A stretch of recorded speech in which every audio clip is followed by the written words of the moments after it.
So in this lecture we will see the implementation of FCFS, which is first come first serve algorithm. So I'm going to implement this using the CPP code, that is C++. So initially we have to declare the header file like iostream.h for the basic input or output function, and I'm writing conio.h file. The reason, you know, that in the previous example itself we saw that it is needed to clear the screen and to for clearing the screen main purposely. So like creating a new structure named process which is going to hold two values as of now. One is a process ID and another is burst, and I'm going to initialize, like I'm going to declare a variable for the structure. Let me say p of 5. The maximum process that I can take is 5. So this is for an example. Later I'm going to declare I, which is going to use for the for loop. So what I'm going to do is, now I'm going to get the input like say n, which is a number of process. How many processes I'm going to involve in this program. So that is, I'm going to get it in the value of say n. And then we can get the input like in the previous example that we have shown. I'm going to use the for loop, and inside the for loop I'm going to get the input for the process ID and the burst. So as you all know that the first come first algorithm, like it is used to demonstrate in such a way that which process is coming first, it is going to be served as served first. So here again we are not going to see in terms of arrival, that we can see in later session. Now as of now we are going to discuss in detail about the FCFS. That's just like basic thing, like based on the burst time and the way in which the process is coming. So we got that input like say p of I dot process ID and p of I dot burst. Now just we can print whatever the content that is available in that process ID and burst. So let's check like what is the thing that is taken as input. So to that like we have to print the process. I think it can be in the above line. So just we can go over the for loop and we can type. It is going to be the heading. So let's see out process name. I'm giving /t for task space, and then the burst time.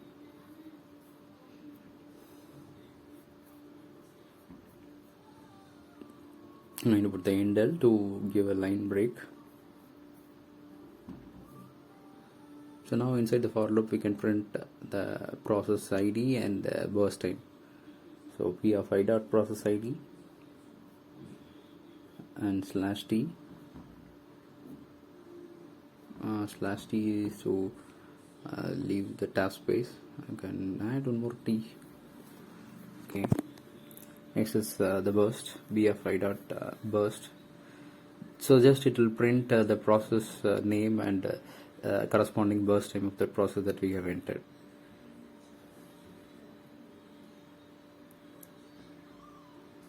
We'll add clear screen so that it will be the basic thing to clear the output screen, and getSigH to make the output screen to stay until it gets character. Now you can run and see.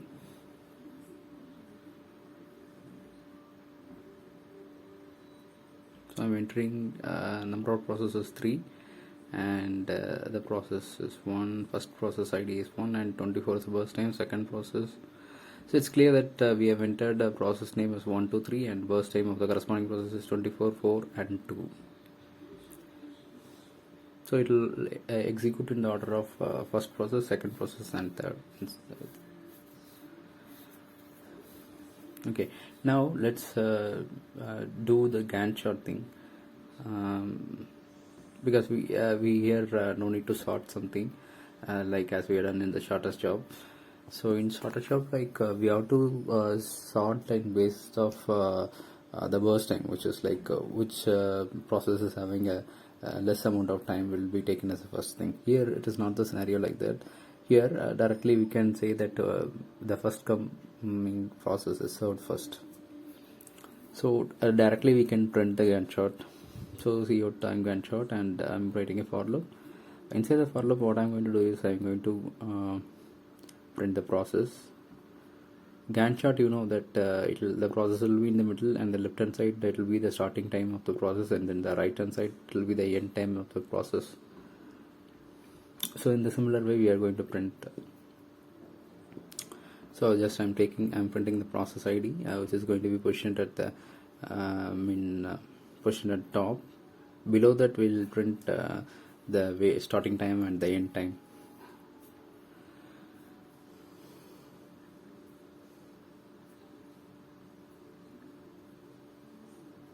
So just we can check like how it will be appearing.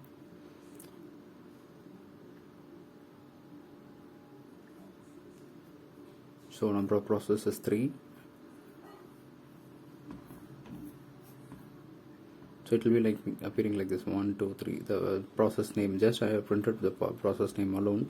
Now we are going to print that start time and the end time of a particular process. So that in the previous case we declared that variable which is like temp. In the same way we are going to do here also. So I'm going to print I'm going to declare a variable which is in temp. I can initialize the variable to 0, and again for loop to print the first temp variables. I'm going to use the for loop. I is equal to 0, I less than n, I plus plus.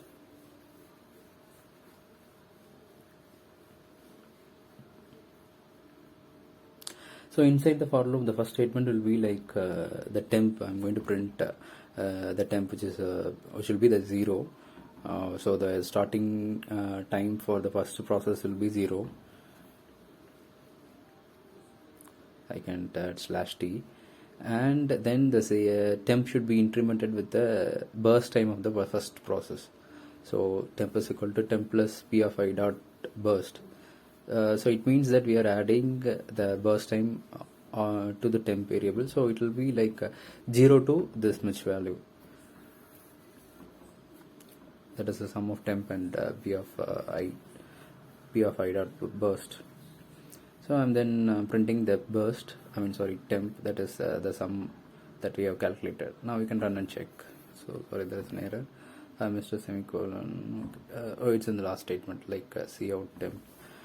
Okay.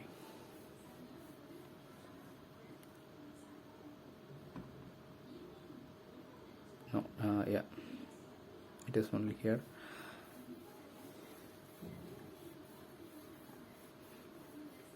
So number of process 3.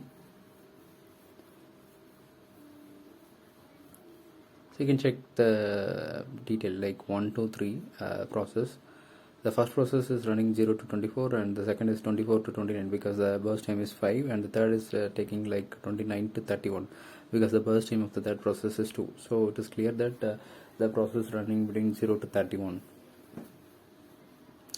So I will add one more /t, so that will be much clearer, I think. So number of processes 3. Some random data. So the first process takes like 0 to 24, and the second process takes like 24 to 29, and third process it is it takes more space. Third process takes like 29 to 31. Now you can calculate the waiting time. So to do that, I'm introducing a variable in the structure like int waiting.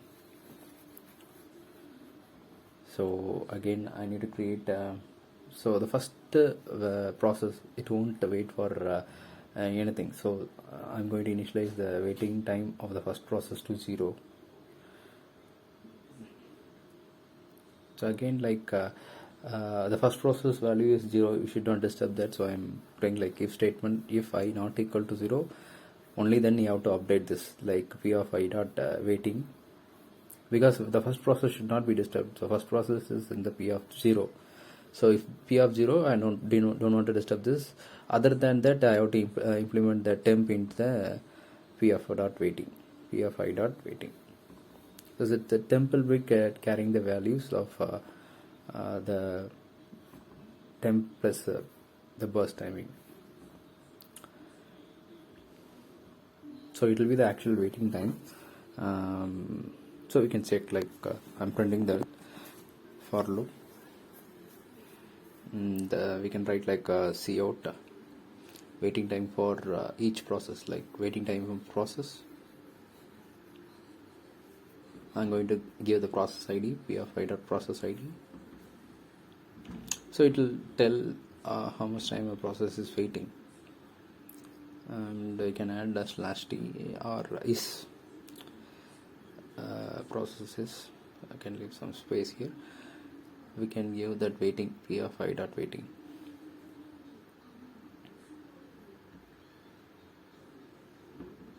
Okay, now I think you can check the number of processes 3, and yeah, first process 1 value 24, to second is 5, just random values. Okay, so here it is like waiting in the first process is 0, waiting for second process 24, and third process 29.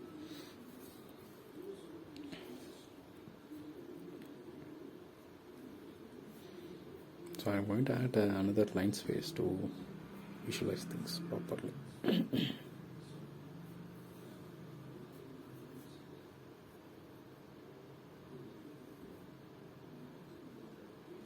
Now I am going to calculate that average waiting time. For that I am going to declare two variables, average waiting time and total waiting time, as we done in the previous program too. So now we know that okay, I will initialize average waiting time to 0. So average waiting time is equal to average waiting time plus P of I dot waiting time. So we are just summing up that waiting time of all the process into AVGW, and we can print this and check. So we can directly count that average of this thing. TW is equal to average W / N, which is going to be the average waiting time. So total, like C out, the average waiting time of processes.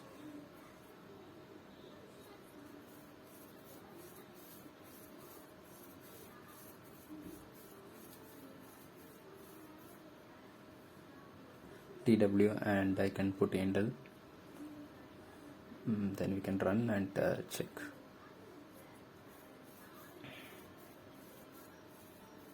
Okay, enter the number of processes, which is 3. So one, yeah, some random values. Okay, so it is clear that okay, that is not visible. Okay, the average waiting time is, it is given as 17. So 24 plus 29 divided by 3, I think it will be like 53 divided by 3.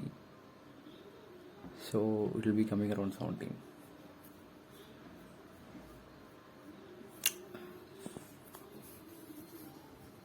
So now we can calculate the turnaround time.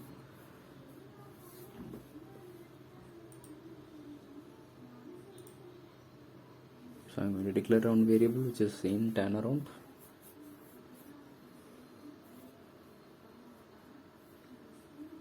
So actually the turnaround is like how much time a process is taking to complete its work. The process is in the ready queue already, how much time it is taking to complete its work. So it will be assigned here like P of I dot turnaround. After the temporary variable is added with the burst time, it is the original turnaround time. So I'm assigning the temp after adding the burst time. So C out will check C out turnaround time. So turnaround time, like it is the amount of time taken by a process to complete its task. We need to count the waiting time of the process too. So in our case, like in this program, all the processes are coming to the system at a single shot. Say at the 0th time every process is there. So every process is waiting until the process first process completes, the second process in the waiting state. So you have to calculate all the thing.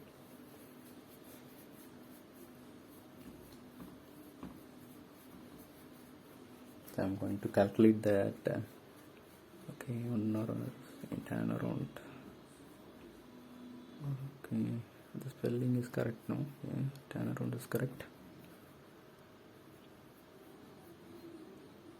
I need to check the below spelling.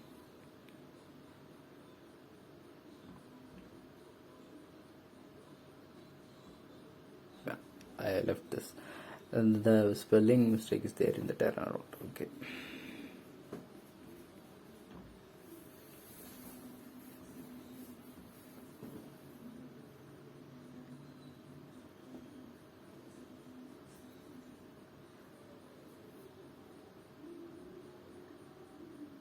Okay, the turnaround time of the process is 31.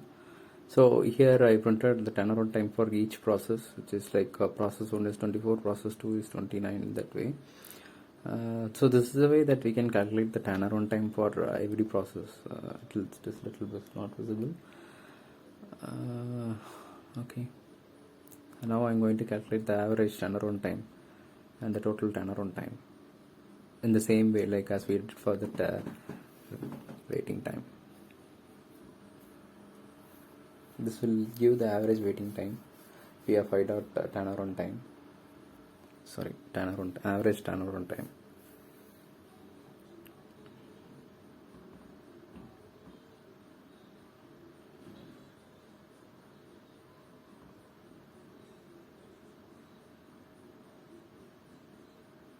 In the same way, like as we did for the waiting time, we have to do for turnaround time /n. We can print the average turnaround time that way.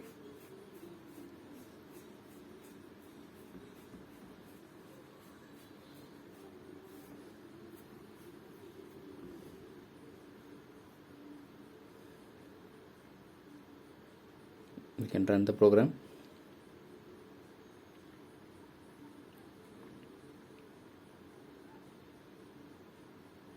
Okay, 3.